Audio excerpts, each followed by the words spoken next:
नमस्कार बच्चों, आपका ऑनलाइन क्लास में स्वागत है। आज हम काव्यांश से सुमित्रानंद पंत द्वारा रचित वे आंखें कविता पढ़ेंगे, जिसका सार इस प्रकार है। अब देखिए बच्चों, इस कविता में पंत जी ने स्वतंत्रता से पूर्व किसानों की दुर्दशा का चित्रण किया है। उनकी आंखें सदा दुख और दीनता से भरी रहती हैं। किनकी? किसानों की।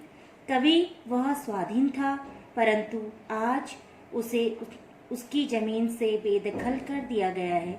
महाजन ने क्रूरता पूर्वक उसके पुत्र को मरवा डाला, उसके घर द्वार बिकवा डाले, खेत तक नीलाम करवा डाले, ब्याज के लिए उसके सब अत्याचार किए। उसकी पत्नी बिना दवा दारू के मर गई और दूध मुही बेटी दूध के अभाव में चल बसी। उसकी पुत्र वधू को पति घातिनी होने का कलंक मिला। एक दिन उसे भी थानेदार ने बुलवा भेजा। अगले दिन वह कुएं में डूबकर मर गई।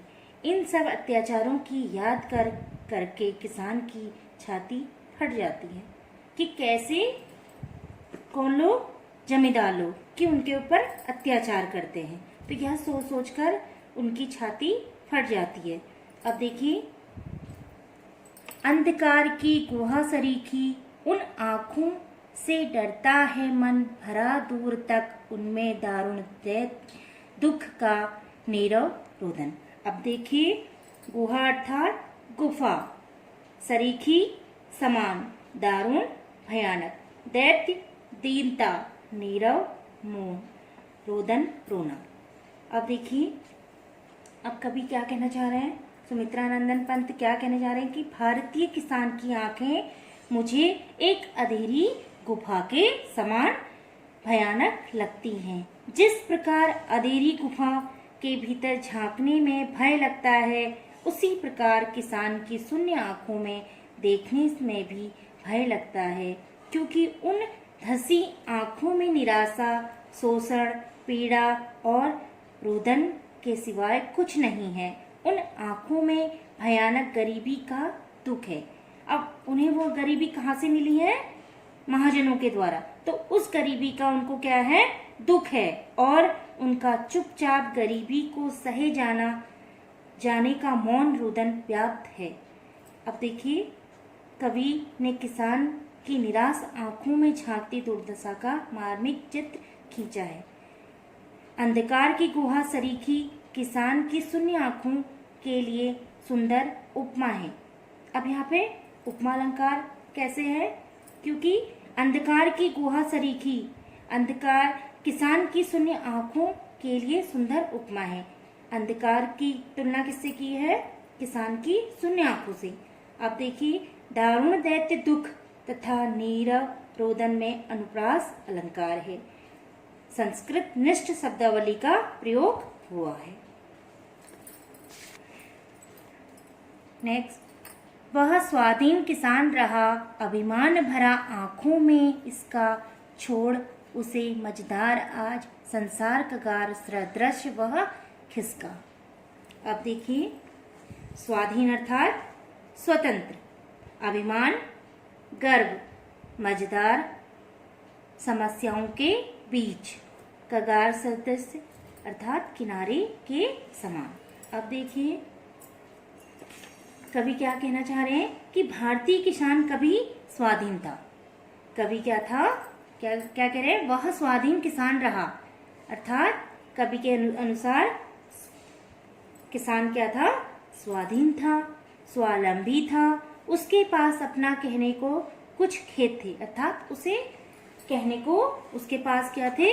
खेत थे। वह उसकी आंखों में स्वाभिमान था, अर्थात चमक थी। अर्थात जो उसका अपना था उसमें उसको क्या थी?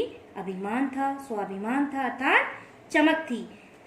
तब समाज में उसकी मान मर्यादा थी। अर्थात जब उसके पास सब कुछ था तो उसकी समाज में क्या थी? मान मर्यादा थी। जब वह स्वावलंबी था, स्वाधीन था और सब कुछ उसके पास था तो उसकी समाज में क्या थी? मान मर्यादा थी। परंतु आज उसका स्वाभिमान उसे छोड़कर ऐसे विलीन हो गया है जैसे कोई रेतीला किनारा टूटकर नदी के प्रभाव में बह जाता है। अर्थात आज उसका जीवन बिल्कुल स्वाभिमान शून्य बनकर रह गया है।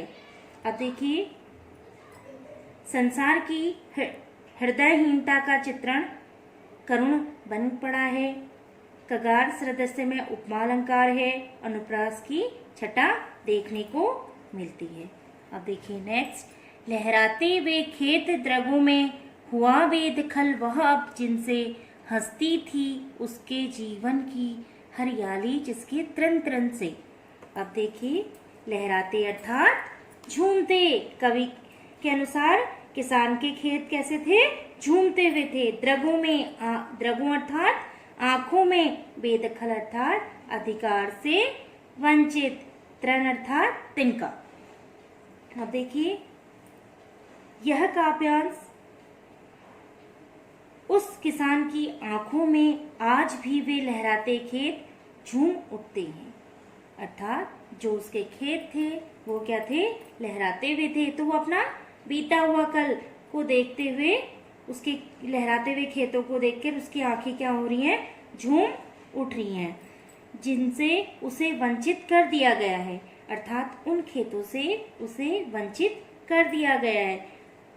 सुदखोर सेठों ने थोड़े से ऋण के बदले उनकी सारी खेती को हथिया लिया है। उन खेतों का एक एक तिनका उसे इतना प्यारा था कि उसे देखकर किसानों के जीवन में मानो हरियाली छा जाती थी। अर्थात जो उसके खेत थे, लहराते हुए खेत थे, उसे देखकर किसान के जीवन में क्या होता था? हरियाली छा जाती थी, उसका मन प्रसन्न हो जाता था। दुर्भाग्य से उसे आज उन्हीं खेतों के अधिकार से वंचित कर दिया गया है। इस कारण उसके जीवन की प्रसन्नता नष्ट हो गई है। अर्थात उसका सब कुछ छिन जाने के कारण उसकी जीवन की प्रसन्नता, अर्थात जो वो खुश था वह सब उसका क्या हो गया है? नष्ट हो गया है। अब देखिए, लहराते हुए खेत में लहराते खेतों का एक सुखद बिंब साकार हो उठा है। जीवन की हरियाली में रूपक अलंकार है। अब यहाँ पे रूपक अलंकार क्यों आ रहा है? क्योंकि जीवन की समानता किससे करी है? हरियाली से। अब त्रन त्रन में पुनरुक्ति प्रकाश अलंकार। यहाँ पे त्रन त्रन शब्द जो शब्द है वो क्या हो रहा है? रिपीट हो रहा है। तो वहां पे कौन सा अलंकार है? पुनरुक्ति अलंकार। हंसना प्रसन्नता का द्योतक है, लाक्षणिक भाषा है। अब देखिए नेक्स्ट, आंखों ही में घूमा करता वह उसकी आंखों का तारा, कारकुनों की लाठी से जो गया जवानी में ही मारा। अब देखिए, आंखों का तारा अर्थात बहुत प्यारा। हम आंखों का तारा किसे कहेंगे? जो हमें सबसे प्यारा लगता है, वो हमारे लिए क्या है? बहुत प्यारा। तो किसान के लिए क्या थे? उसका घर परिवार, उसके बच्चे। कारकुन अर्थात सुखखोरों और जमींदारों के कारिंदे। अब देखिए, किसान का प्रिय बेटा जवानी की ही अवस्था में साहूकार के कारिंदों द्वारा लाठियों के निर्मम प्रहारों से मार डाला गया। अपने प्रिय बेटे की वह क्रूर हत्या आज तक भी उसकी आंखों के सामने प्रत्यक्ष होकर नाचने लगती है। अब देखिए, आंखों में घूमना अर्थात तथा आंखों का तारा मुहावरों का सशक्त प्रयोग किया गया है। कारकुनों द्वारा लाठी से मारे जाने का बिंब सजीव बन पड़ा है। भाषा अत्यंत सरल और सहज व प्रभावी है।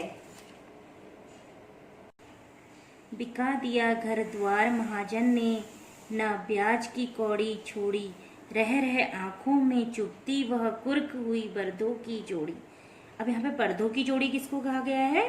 बैलों की। कुर्क अर्थात नीलाम, कौड़ी अर्थात एक भी पैसा नहीं, आंखों में चुभना अर्थात आंखों में चुभती अर्थात आंखों में चुभना। महाजन अर्थात जो ऋणदाता होते हैं, किसके? किसानों के। अब देखिए, अब कवि क्या कह रहे हैं? महाजन ने अपना धन और ब्याज उगाने के लिए किसान की घर संपत्ति सब नीलाम कर डाली, उसे घर से बेघर कर दिया, किंतु अपने ऋण का ब्याज एक एक पाई करके चुका लिया। उसके मन में किसान की दयनीय अवस्था को देखकर जरा भी दया नहीं आई।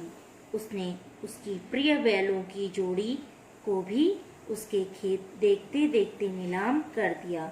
वह किसान उसे विवश होकर नीलाम होते देखता रहा, कुछ कर नहीं पाया। आज भी बैलों की नीलामी की वह स्मृति अर्थात यादें उसके मन में वेदना जगाती हैं।